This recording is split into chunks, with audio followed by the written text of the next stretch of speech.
Welcome to डिक्रिप्टर्स। आज हाजिर हम एक और लर्निंग वीडियो के साथ जो कि है फंडेड अकाउंट्स के बारे में। तो बेसिकली फंडेड अकाउंट्स क्या होते हैं, इसके बारे में काफ़ी लोगों ने पूछा। जब मैंने अपने फ्री व्हाट्सएप ग्रुप के अंदर जो है उसका लिंक और उसकी इन्फॉर्मेशन, उसका प्रोमो एक शेयर किया, तो लोगों ने कहा ये क्या है। तो थोड़ी सी हैरानी हुई कि यार लोग जो है 5-5 6-6 साल से काम कर रहे हैं और उनको इंडस्ट्री के बारे में पता ही नहीं है। तो करना ना करना एक अलग चीज़ है, बट कम से कम आपको पता तो होना चाहिए कि क्या चीज़ है। बहरहाल एक्सप्लेन करते हैं, ट्राई करते हैं आपको बताने के लिए।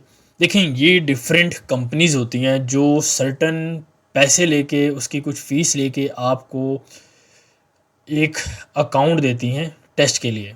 और अगर आप उस टेस्ट के अंदर पास हो जाते हैं तो वो आपको क्या करती हैं, उसी अकाउंट के जो आपको डेमो अकाउंट मिला होता है, जो टेस्ट अकाउंट मिला होता है, उसी के इक्विवेलेंट आपको लाइव अकाउंट दे दिया जाता है।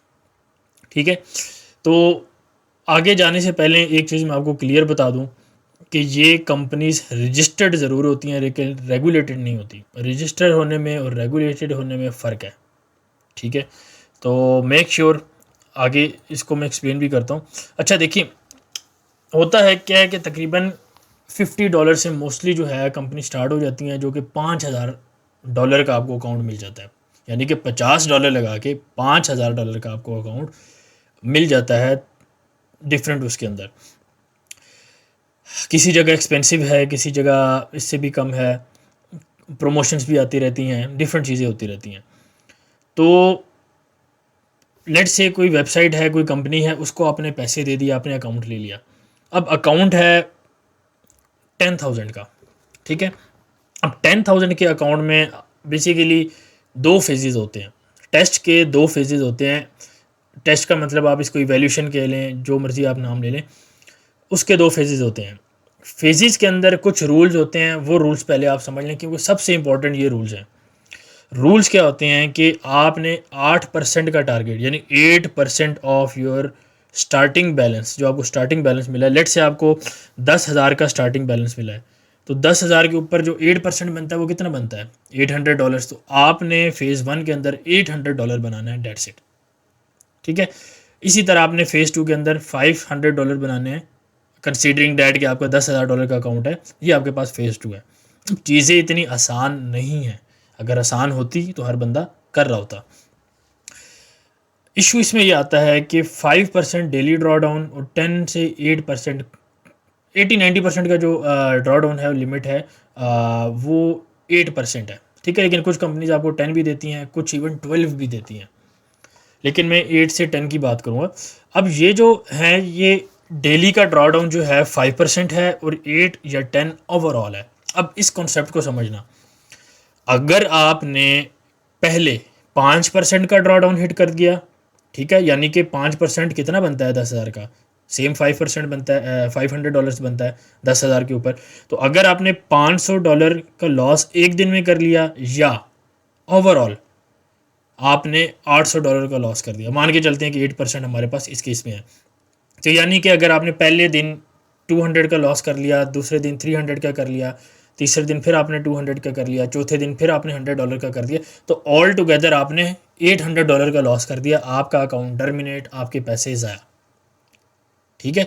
दूसरी सिचुएशन क्या हो सकती है कि या आपने एक ही दिन में $500 का लॉस कर दिया और आपके अकाउंट ज़ाया, आपके पैसे गए। ठीक है। अब ये ड्रॉ डाउन दो तरीके से होता है, काउंट होता है। एक होता है इक्विटी बेस, एक होता है बैलेंस बेस। बैलेंस होता है जो आपने स्टार्ट जिससे किया था। इक्विटी क्या होती है कि लेट्स से आपने 10,000 से स्टार्ट किया था, आपने $100 में प्रॉफिट बनाया, तो अब जो 10,000 के ऊपर 5% बनता था, वो क्या बनता था, वो बनता था आपका $500। ठीक है। लेकिन अब क्या है कि आपने 10,000 के ऊपर क्या किया है, आपने $100 का प्रॉफिट भी बनाया है। इसी तरह ना, तो अब जो आपकी वो बनेगी ड्रॉ डाउन डेली की बनेगी, वो बनेगी 5% ऑफ $10,100, जो कि $505 बनता है। ठीक है। और ये असल में बेसिकली क्या होता है कि ये ऊपर आ जाएगा, यानी कि अगर आपका, इसको आप बात को समझें, अगर $500 आपके पास माइनस कर दिए जाएं 10,000 में से, तो आपके पास अमाउंट क्या बनती है 9000 और 500, यानी कि 9000 और 500 पे जैसे ही आपका अकाउंट आया तो आपका अकाउंट टर्मिनेट, क्योंकि आप $500 लॉस में आ गए। लेकिन अगर आपने एक दिन $100 प्रॉफिट बना लिया तो उसमें क्या है कि वो 9500 से यानी 9500 से वो बैलेंस, वो ड्रॉ डाउन की जो लिमिट है वो स्टेयर अप होके, वो क्लाइंब अप होके ऊपर जाके वो 9500 से के बजाय हो जाएगी 9600। ठीक है, तो अगले दिन आपने दोबारा $200 का प्रॉफिट बनाया तो अब आपके अकाउंट में हो गए $10,300। तो अब आपके पास पहले 9500 लिमिट थी, अब इसमें आप 300 ऐड कर दें तो अब आपके पास डेली की लिमिट होगी 9800। रूल सिंपल सा है, 5% ऑफ डेली ड्रॉ डाउन। लेकिन अब डिफरेंट कंपनीज में कुछ बैलेंस बेस होता है, कुछ इक्विटी बेस होता है। दोनों सूरतों में होता है 5% ही, और दोनों ही अच्छे खासे रूल्स हैं। अब इसके अंदर KYC और ये सारा कुछ प्रूफ ऑफ एड्रेस आ जाता है जब आप ये इवैल्यूएशन फेज़ पास कर लें। 48 से 72 आवर्स का टाइम होता है, उसमें आपको वो कर देते हैं और पे आउट वगैरह आपको उसके बाद लाइव अकाउंट मिल जाता है, और ऑब्वियसली उसके बाद फिर पे आउट वगैरह हो जाते हैं। अच्छा, गोइंग फॉरवर्ड इसके प्रोस क्या हैं? जो बंदा जिसके पास छोटे अकाउंट्स हैं और स्किल है, छोटे अकाउंट्स हैं, स्किल है और छोटे अकाउंट्स हैं, तो ये उनके लिए बेस्ट है। ठीक है, दूसरा इसका प्रो ये है कि आपने जो भी लेट्स से $50 दिए थे, ये तो इतने $50 इतना कुछ नहीं है, लेकिन बड़े अकाउंट्स के लिए यानी $50,000 के लिए, $1,00,000 के अकाउंट के लिए $400-500 भी देने पड़ते हैं। तो अब अगर आपने ये इवैल्यूएशन पास कर ली, पास करने के बाद आपने KYC कर दी, KYC करने के बाद आपको लाइव अकाउंट मिल गया, उस लाइव अकाउंट के ऊपर दोबारा ये चीज़ें स्टार्ट हो जाएंगी। 8% प्रॉफिट और 5%, सिर्फ 8% प्रॉफिट नहीं होता बेसिकली। अभी उन्होंने चेंज कर दिया, अभी ये होता है कि जितना आपने बना लिया उतना ठीक है। यानी कि अगर आपने 10,000 के ऊपर $200 बना लिए तो $200 में 80% प्रॉफिट आपका, बाकी 20% उनका, तो आप निकाल सकते हैं। तो ये पहला जो आपको पे आउट मिलेगा ना लाइव अकाउंट के ऊपर, पे आउट का क्या मतलब होता है कि लाइव अकाउंट आपको मिल गया, उस लाइव अकाउंट के ऊपर आपने प्रॉफिट बना लिया, वो आपने विड्रॉ के लिए रिक्वेस्ट कर दिया। अब जब वो आप रिक्वेस्ट कर देंगे तो उसी के साथ आप जो है अपनी जो आपने इनिशियल फ़ीस दी थी, ठीक है, हमने क्योंकि $50 वाली एग्जांपल लिया तो वो $50 भी आपको रिफ़ंड हो जाते हैं। ठीक है, लेकिन अगर आपका अकाउंट बीच में टर्मिनेट हो गया तो ये कोई रिफ़ंड वाला चक्कर नहीं है। कुछ कंपनीज पे आउट के साथ दे देती हैं, कुछ पहले पे आउट के बाद दे देती हैं, ठीक है, बट इवेंचुअली वो मिल जाता है। अब इसमें सबसे अच्छा जो फीचर है वही है कि आप $1 मिलियन तक जा सकते हैं। वो कैसे जा सकते हैं? लेट्स से आपने $10,000 का अकाउंट शुरू किया, तो अब कुछ कंपनीज़ के रूल होते हैं, 10,000 के बाद आपको पहला पे आउट मिला तो वो ये कहते हैं कि क्या आप 3 महीने प्रॉफिटेबल हैं, यानी कि पहले महीने भी आपने कुछ, लाइव अकाउंट की अब बात हो रही है, ठीक है, इवैल्यूएशन फेज, टेस्ट फेज चला गया, लाइव अकाउंट की बात हो रही है। अगर आपको पहले महीने में लेट्स से कि $500 आपका बन गया, आपने प्रॉफिट कर लिया, दूसरे महीने आपका $200 का लॉस हो गया, ठीक है, कोई इशू नहीं, ओवरऑल आप कितने प्रॉफिट में हैं? 500 minus that $200 which is equal to $300, ठीक हो गया। तीसरा महीना आ गया, तीसरे महीने में आपने अगेन $100 का लॉस कर दिया, तो एक महीना आपका प्रॉफिट हुआ, 2 महीने आपका लॉस हुआ, टोटल आपका लॉस कितना हो गया? तकरीबन आपका $100 आपके पास पीछे बच गए, ठीक है। पहले में हमारे पास 300 मान के चलते हैं, लॉस हो गया, दूसरे में हम 100 मान के चल रहे हैं, तो तकरीबन हमारे पास 400 का लॉस हो गया, $100 हमारे पास नेट प्रॉफिट रह गया, ठीक है। अब आप ओवरऑल प्रॉफिट में हैं, तो आप स्केल अप कर सकते हैं। 2 महीने लूज़ करने के बावजूद भी आप स्केल अप कर सकते हैं अगर आप 3 महीने ओवरऑल प्रॉफिट में हैं। लेकिन अगर आप ओवरऑल 3 महीने लॉस में हैं तो वो स्केल अप आपको नहीं देते। अब स्केल अप क्या होता है? स्केल अप डिफरेंट कंपनीज़ का डिफरेंट परसेंटेज के साथ स्केल अप है। स्केल अप आपको 10,000 के बाद 3 महीने बाद आपको 25,000 का कोई अकाउंट देता है, कोई 50,000 का देते हैं, लेकिन मोस्टली 25,000 है। फिर इसी तरह 3 महीने गुजरेंगे तो 25,000 से आपको 50,000 का मिल जाएगा, फिर 50,000 से 1,000 का, और अप टू $1 मिलियन आपका अकाउंट आप स्केल अप कर सकते हैं। अब इशू ये है कि इसके लिए risk management ultra instinct level की जो है ना, वो रिस्क मैनेजमेंट आपके पास होनी चाहिए, ठीक है। तो जो अच्छे स्किल ट्रेडर हैं उनके लिए तो भाई ये जन्नत है, सीधी सी जो बात है। और जो नहीं है वो ये बातें करेंगे, यार ये सख्ती है, ये है, वो है, तो ये तो छोटा सा लॉस है और हिट हो जाता है। यार आपके अंदर स्किल नहीं है, ठीक है, तो पहले अपने अंदर आप स्किल डेवलप करें, बजाय जो है आप आर्गूमेंट करें, स्किल आप डेवलप करें। अच्छा, कौन सी इसकी क्या है? ये सारे अकाउंट जो है ना डेमो बेस होते हैं। इवन जो लाइव अकाउंट्स आपको मिलते हैं ना, अनफॉर्चुनेटली वो भी डेमो बेस होते हैं, बताया नहीं जाता। होता ही है कि 90% बंदा ट्रेडिंग चैलेंजेस फेल कर रहा होता है क्योंकि ट्रेडिंग आती नहीं है उनको। अब आप में से भी कुछ बंदे सुनेंगे, जाएंगे, ट्राई करेंगे और वो फेल होंगे बिकॉज उन्हें आता नहीं है यार। ठीक है, तो स्किल होना ज़रूरी है। अब डेमो अकाउंट जो हैं आपके लाइव में भी होते हैं, लेकिन क्या होता है कि वो पैसा जो 90% बंदों का फेल हो रहा होता है ना, वो रोटेट हो रहा होता है और इवेंचुअली यार आप प्रॉफिट में हैं और आपको प्रॉफिट मिल रहा है तो इट इज़ गुड थिंग।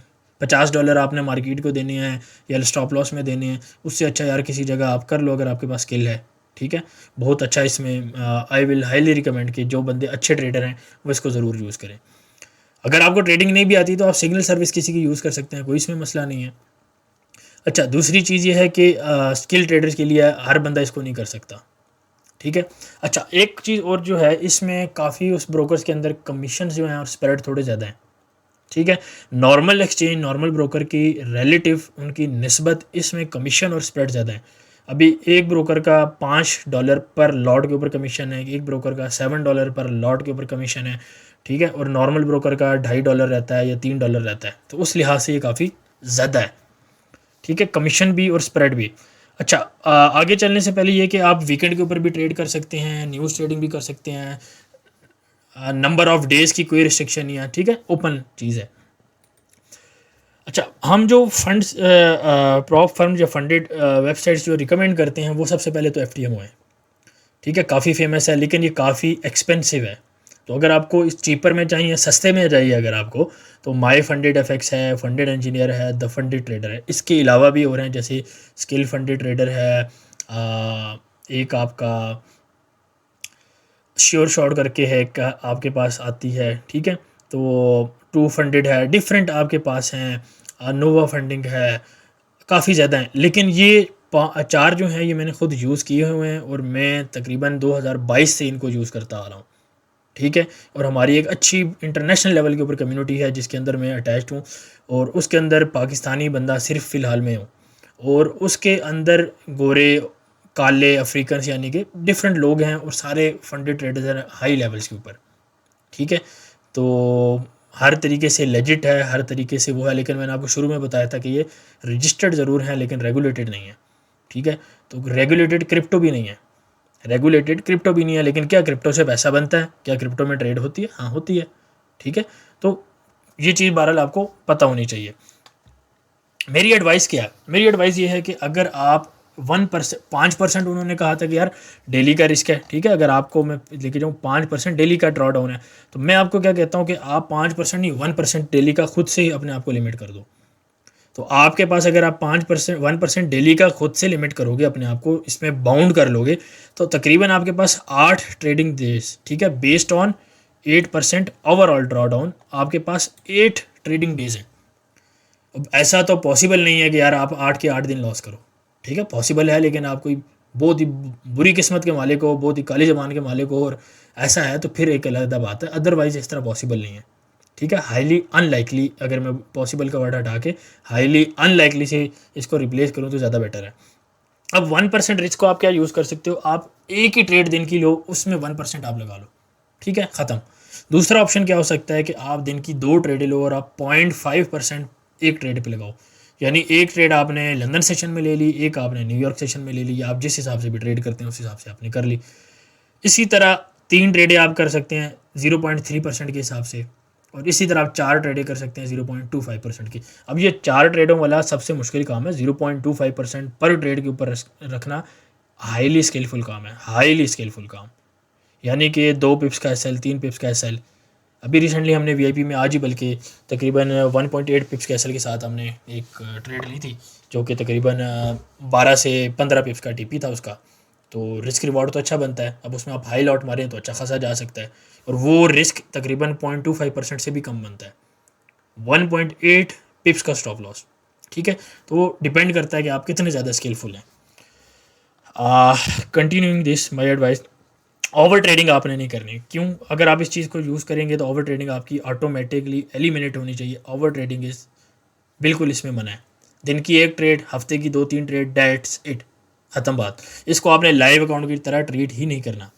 दूसरा ये है कि न्यूज़ इवेंट्स आपने अवॉइड करने हैं अनटिल अनलेस आपको फंडामेंटल्स आते हों। और फंडामेंटल ऐसे नहीं कि आ गई डाटा उसके ऊपर आप बता दिया, फंडामेंटल आने से पहले बताना है। पता होना चाहिए कि फंडामेंटल ये आएगा, इसके ऊपर यहाँ से एंट्री बनेगी, फिर यहाँ पे मार्केट जाएगी, इसका ऐसा ये होगा। न्यूज़ जितनी मर्जी तेज़ हो, जितनी मर्जी बुरी हो, आपका रिस्क मैनेज होना चाहिए स्टॉप लॉस के साथ। रिस्क कैसे मैनेज होना चाहिए, एज़ पर दिस, ठीक है। तो ये चीज़ें आपने यूज़ करनी है। और बहुत कम लोग हैं, मैंने पाकिस्तान में फ़िलहाल अभी ऐसा बंदा नहीं देखा जो न्यूज़ आने से पहले प्रेडिक्ट कर रहा हो, और प्रेडिक्ट करने के ऊपर उसके ऊपर एसएल के साथ ट्रेड कर रहा हो। बाय स्टॉप सेल स्टॉप वाला सीन नहीं। यहाँ पे एंट्री आएगी, यहाँ से एंट्री उठेगी, ये इसका एसएल होगा, ये इसका टीपी होगा, और अच्छा रिस्क रिवॉर्ड ट्रेड। मैंने अभी तक फ़िलहाल पाकिस्तान में यूट्यूबर लेवल के ऊपर बंदा नहीं देखा, ठीक है। हो सकते हैं, अगर हुआ तो आप नीचे कमेंट कर सकते हैं, ठीक है। अच्छा, दूसरा ये करना है कि पेयर्स आपने अच्छे सेलेक्ट करने हैं जिनके अंदर स्प्रेड कम हो, ठीक है, क्योंकि मैंने आपको बताया है कि पर लॉट के ऊपर कमीशन भी ज़्यादा है, स्प्रेड भी ज़्यादा है जो नॉर्मल ब्रोकर हैं उनकी निस्बत। तो यूरो है, जीबीपी यूएसटी है, आप इनको अच्छा यूज़ कर सकते हैं। क्रॉसफेयर में भी स्प्रेड ज़्यादा होता है। गोल्ड, नेस्टैक, इनको तो बिल्कुल अवॉइड करें। गोल्ड तो फुल मैनिपुलेशन है, नेस्टैक आधे से ज़्यादा बंदा आप में से ट्रेड ही नहीं कर सकता। आपको सिग्नल अगर दिया भी हो तब भी आप उस पर ट्रेड नहीं कर सकते, अनफॉर्चुनेटली। बेसिक्स ही नहीं है यार, आप लोगों की लर्निंग बिल्कुल ज़ीरो है। और आखिरी मेरी एडवाइस ये है कि आराम से सुकून से लेके चलना है, बहुत आराम से लेके चलना है इसको। शुरू में तो बहुत आराम से लेके चलना है, ठीक है। अब हम शुरू में थे, मैंने 1 महीना लगा के फ़ेज़ 1 पास किया था, और अभी जो है वो हफ्ते के अंदर कर लेते हैं। अब मैं आपको जिस कम्युनिटी का जिक्र कर रहा हूँ, वहाँ पे लोग 1 दिन के अंदर फ़ेज़ 1 पास करते हैं, फ़ेज़ 2 दूसरे दिन के अंदर, उसके बाद तीसरे चौथे दिन के अंदर लाइव अकाउंट लिया, उसमें पैसे निकाले और बस। और इस तरह उनके पास मल्टीपल 8-10 अकाउंट्स हैं और $1 मिलियन उनके पास सक्सेस है। स्टार्ट उन्होंने कितने से किया, $500 से, $1000 से, लेकिन लर्निंग के बाद, लर्निंग से पहले नहीं। और मोस्टली जो ट्रेडर हैं वो स्मार्ट मनी के ट्रेडर हैं। ये जो फजूल बातें करते हैं ना मार्केट में आके, स्मार्ट मनी कुछ नहीं होता, ये है वो है, ठीक है। तो उनके जाके फिर पूछें कि क्यों रिटेल ट्रेडिंग के अंदर आधे बंदों का पैसा, 95% बंदों का लॉस हो रहा है। मैं नहीं कह रहा, गूगल के स्टैट्स कह रहे हैं, सिटी बैंक की रिपोर्ट कह रही है, हेज फंड की रिपोर्ट्स कहती हैं ये बात, ठीक है। स्टैट्स मौजूद हैं इस चीज़ के ऊपर। स्मार्ट मनी ऐसा नहीं है कि कोई मेथड है, स्मार्ट मनी होता है देखने का तरीका। स्मार्ट मनी इज़ नॉट कि जी कुछ आपने 2-3 चीज़ें सीख ली तो वो स्मार्ट मनी नहीं, देखने का तरीका, डैट इज स्मार्ट मनी, ठीक है। और वो ऑब्वियसली उसमें टेक्निकल्स इन्वॉल्व होते हैं, फंडामेंटल्स इन्वॉल्व होते हैं, बाकी चीज़ें रहती हैं। तो ये हमारी तरफ से एडवाइस थी। और अगर आपको प्रॉपर इसके हिसाब से सिग्नल्स चाहिए हो, जो भी आप समझते हैं कि यार अच्छा एक ग्रुप मिलना चाहिए, तो हम अपने आप को प्रमोट ऑब्वियसली करेंगे। सेल करना हमारा अपने आप को काम नहीं है, लेकिन प्रमोट हम ज़रूर करेंगे। तो आप नीचे दिए गए नंबर पे आप कांटेक्ट कर सकते हैं और सिग्नल सर्विसेज आप ले सकते हैं, जो कि आपको डिटेल्स उसकी मिल जाएंगी, ठीक है, इनबॉक्स करने पे। अच्छा, ये सारी रिसर्च जो है मेरे ओपिनियंस हैं, यानी कि ओपिनियंस क्या हैं, ये रिस्क मैनेजमेंट इतनी आप इस हिसाब से कर सकते हैं। हर बंदे का डिफरेंट मेथड हो सकता है, ठीक है।